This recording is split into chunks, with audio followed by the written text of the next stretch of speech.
So who's coming to the podcast show London? The latest from our daily newsletter at podnews.net. The podcast show London has announced its first wave of content sessions for their 2-day conference on May the 25th and 26th. It's also announced some of the live podcasts at the Podcast Show 2022 Live as part of a week-long series of 20 or more live events. We've a full list in our show notes and our newsletter at podnews.net, and we'll be there as a media partner as a promo code to save money. Acast published its annual report. The company saw net ad sales grow by 73%. While it says that operations in the UK and Sweden became profitable, the company overall lost 300 million Swedish crown, which is $31 million US. That's almost double the loss of last year.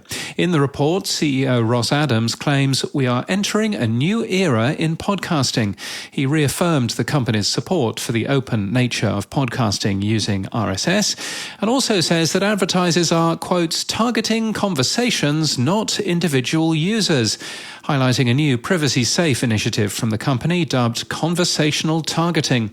Substack is moving into podcasting, but better, they say. The company released 2 blog posts announcing that the same way we made it simple to launch a paid newsletter, we're making it just as easy to produce a paid subscription-based podcast on Substack. They'll play on any RSS-based podcast player. The platform also lets you podcast for free, their FAQ says. It has poached some podcasts from Patreon, according to Bloomberg. iHeartRadio is still number 1 for podcasting, according to Podtrac, which has published March's list of US podcast publishers. It's increased its lead from NPR at number 2, and iHeart claims 443 million downloads in the month. The Daily is still the number 1 show, and the list includes participating publishers only. By comparison, Triton Digital's equivalent report for February says that SXM Media is number 1, with an equivalent 457 million downloads over 31 days, we calculate. Triton Digital is owned by iHeart, but iHeartRadio doesn't participate in their ranker. The BBC is a new entry in Podtrac's top 20, sneaking in at number 20.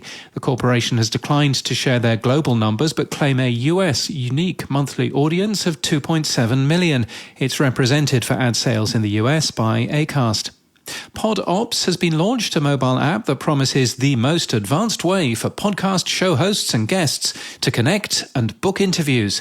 There's more information on their website. Black culture publisher Ebony Media has launched Ebony Studios, which will be making podcasts as well as movies and TV. And do you use Audacity to edit your podcast?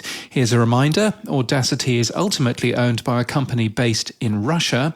And yes, they get limited usage data.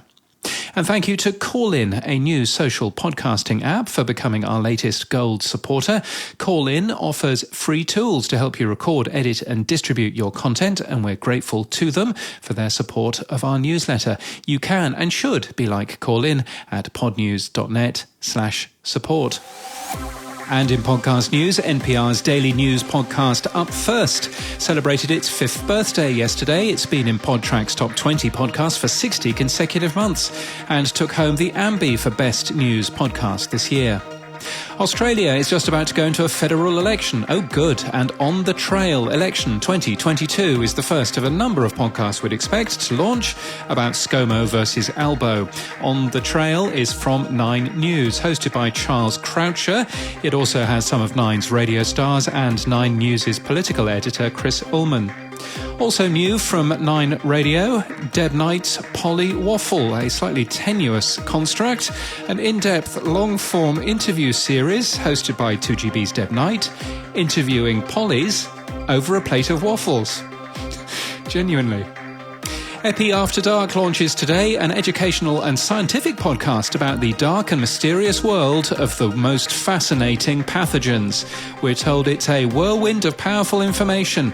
Imagine going on a psychedelic adventure through hell where your tour guide is a mysterious entity who may be trying to sacrifice you, set to the backdrop of a dilapidated circus where the previous ringmaster was eaten by lions. And is the description deadhead sometimes a bit too literal? From Tenderfoot and Double Elvis, Dead and Gone is returning for a new season. The show focuses on mysterious deaths of fans of the band Grateful Dead, and we'll look at 3 tragedies that have taken place over the last 20 years.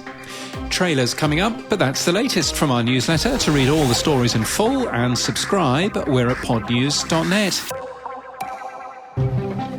Hello there, this is Deb Knight, and as we head into the next federal election, join me every Tuesday for a new episode of Deb Knight's Polywaffle, where we dig deep into the backstory of what makes our politicians tick, all, of course, over a plate of delicious waffles.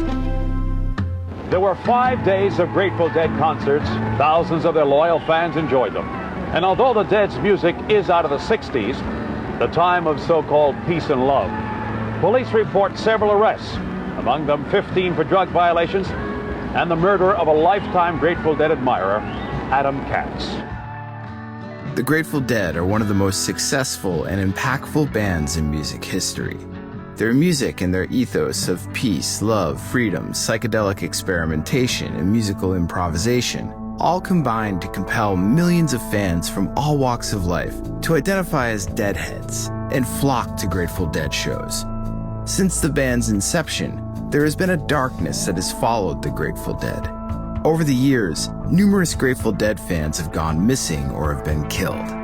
This season, Payne and I will investigate the death of Adam Katz, who was found murdered after a 1989 Grateful Dead concert. We'll look for answers in the cases of Jeremy Alex and Bridget Pendle Williams, both of whom went missing under mysterious circumstances. And we'll also continue to examine the rich history and enduring legacy of the Grateful Dead. From Tenderfoot TV and Double Elvis, Season 2 of Dead and Gone is available April 6th. The long, strange, deadly trip continues. Listen for free on Apple Podcasts. Hi, I'm Charles Croucher. After 2 years we'll never forget, Australia faces 2 months like never before. An election campaign in what we hope are the final months of a pandemic, the final weeks of a war in Europe, and the final days of petrol at $2.20 a litre. On the trail, we'll talk with some of Australia's best political minds, condensing years of fires and floods, lockdowns and lies, crisis and cost increases into one decision that we all have to make. From the leaders, the tactics, the commercials and the campaigns themselves. Each week we'll analyse what's happened, what will happen, and most importantly, what it all means for you. Now, I've been lucky enough to cover campaigns in every state and territory, as well as nearly a dozen countries around the world. And as the fallout continues from Donald Trump's loss in 2020, let's hope this turn on the trail is more reality and less reality TV. Will Scott Morrison win a 4th term for the coalition and cement his name in the Liberal pantheon? Or will Anthony Albanese sweep to power, shifting the direction of the nation?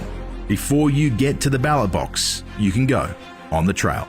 Election 2022.